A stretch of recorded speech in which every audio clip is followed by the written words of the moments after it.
Bismillahirrahmanirrahim. Assalamualaikum warahmatullahi wabarakatuh. Welcome to Quran Read and Reflect. I am Muhammad Saifuddin, and today we will be reading and reflecting on surah An-Naas. This is the last surah in the Quran, one of the short surah, inshallah.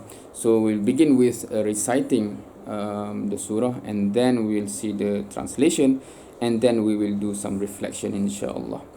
أعوذ بالله من الشيطان الرجيم بسم الله الرحمن الرحيم قل أعوذ برب الناس ملك الناس إله الناس من شر الوسواس الخناس الذي يوسوس في صدور الناس من الجنة والناس.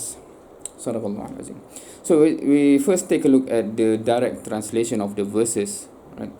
Bismillahirrahmanirrahim. With the name of Allah, Ar-Rahman Ar-Rahim. Qul a'udhu bi rabbin nas. Say, Qul, say, a'udhu, I seek refuge, bi rabbin nas, in the Lord of mankind. Lord of mankind. Malikin nas, the King of mankind.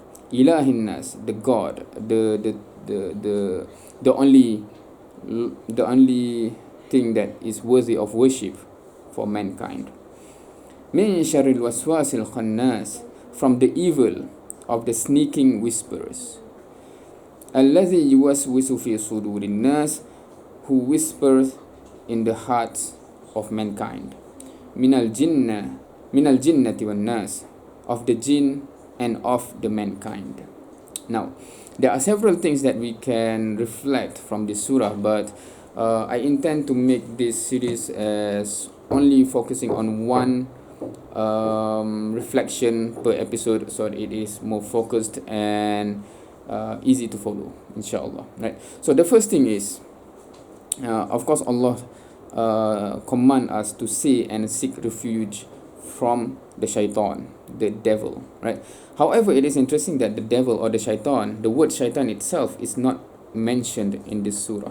What is mentioned is min sharril waswasil khannas, the evil of the sneaking whisperer, right? So we know from context that the one that is doing whispering to ourselves is the shaitan, right? It's the devil. In English we say devil, right? However, there are some different connotation when we say shaitan and devil, because devil have also some connotation from other religion, Christianity, from the Western perspective, etc., which makes it seem something different when compared to when we call shaitan, right? But anyway, Allazi yuwaswisu fi sudurin nas. So we are focusing here in this aspect, right? That is doing the whispering into the heart. Of course, from the verse itself, fi sudurin nas is in the sudur, in the chest of mankind, of human being, right? So of course, in context, what is inside our chest is our heart, right? So the target of the whispering of the shaitan is the heart. Now, so we are focusing on this point here. Why is the shaitan purposely, focusedly attacking the heart? What do I mean by that? Because basically we have the element of our mind, our brain, and our heart, right? And normally when we learn of religion, we learn of tafsir, etc., we store it here, and also we store it here, right? We can claim to be having both, right? However, shaitan is attacking here, right? Why is that? Why isn't shaitan mainly focusing on here, right? So that is the discussion, right? And from logic, I think from personal experience, we know that which is going to win if this is having battle with this, right? For example, if I know something is not really good for me, however my heart really desire it so bad, you know which one will be winning the battle between our mind and our heart, right? Or I know that is good for me, but nah, it's just not my thing. It's just not my taste. I do not have passion towards it, right? So normally this is the dictating power in leading towards our action, whether we will be doing it or not, right? We can I do always bring this example with my friend, right?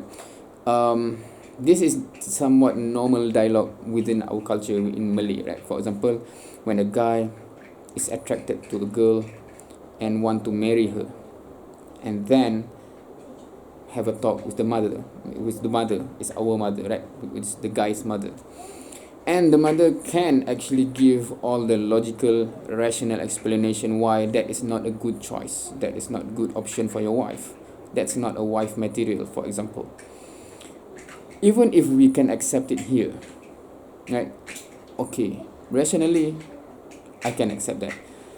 However, my heart, mom, is already, you know.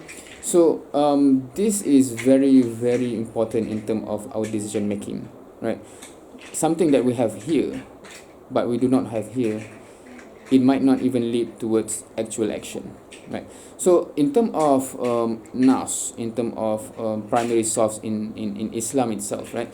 So we know of the hadith where Rasul sallallahu alaihi wasallam mentioned, in our body there's something that when it is good, when it is pure, the whole thing will be good. When it is corrupt, the whole thing will be corrupt, and that is the heart. Ala wahiy al qalb, right? It's qalb, it's heart, right? So there are several other verses and also hadiths that indicate the same thing, but I think we get the picture, right? This is the king in terms of the decision making, right? So it is very important to take care of this, and shaitan knows this, and that's why this is the main focus of attack, not here, right? Someone can actually have a lot of religious knowledge, Islamic knowledge here, but if this is corrupt, even that religious knowledge can be used for corruption, right? What are example? I give an example because I've done this in a Malay version with my kids, right? I'm not sure whether this actually happened outside of Malaysia, but in Malaysia this is quite common. For example, giving salam, Assalamualaikum warahmatullahi wabarakatuh, for example. It is not compulsory, but it is sunnah, right? It is good, and you will get ajr for it. You will get reward for it. But if someone gives you salam, Assalamualaikum, it's obligatory for you to respond Waalaikum salam, right? So giving salam is not obligatory, but if you get salam and you have to actually respond Waalaikum salam, right? This is a religious knowledge, Islamic knowledge, right? It is here. Now, the thing is, some people actually use this one, but their heart is corrupted in a certain aspect.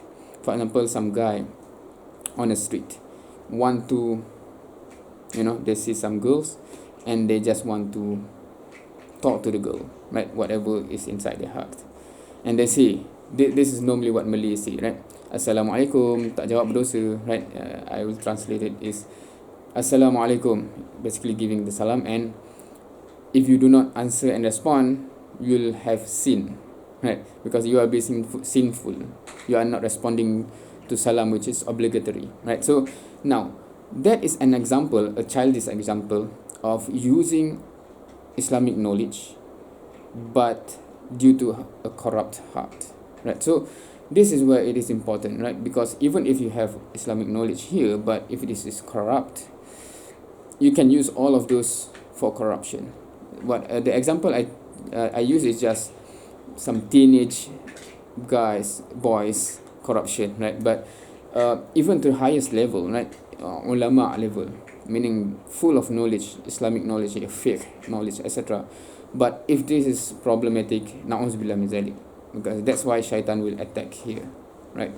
So knowing that, understanding that, what is the reflection and what to do, right? Because here's the thing, when you reflect on Quran, normally I would put it 3 level that should happen when we read the Quran, if we truly tadabbur. First, understanding the meaning.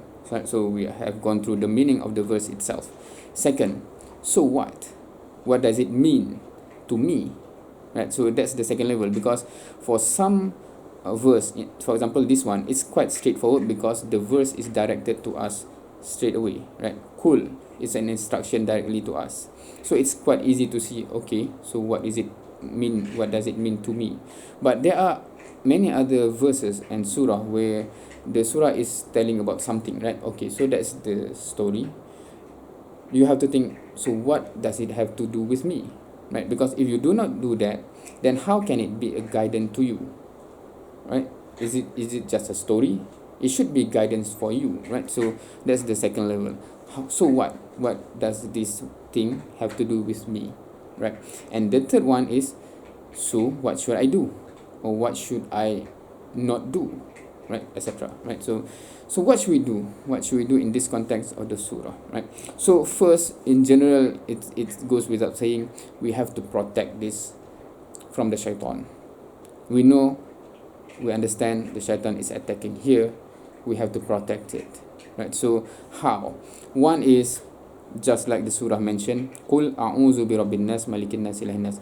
And in context, normally we'll just say a'udzu billahi minasyaitonir rajim, right? So when we feel any whispering, right, either to stop us from doing good or to urge us to do bad things, say a'udzu billahi minasyaitonir rajim, right? This is shaitan, go away, a'udzu billahi minasyaitonir rajim, I seek refuge from Allah subhanahu wa ta'ala, right? So that's number one, right? Anything like I want to do good deeds and then no, don't do, etc., right? There's some whispering, a'udzu billahi minasyaitonir rajim, or I'm doing nothing and suddenly, why don't you any bad deeds, right? So a'udzu billahi minasyaitonir rajim.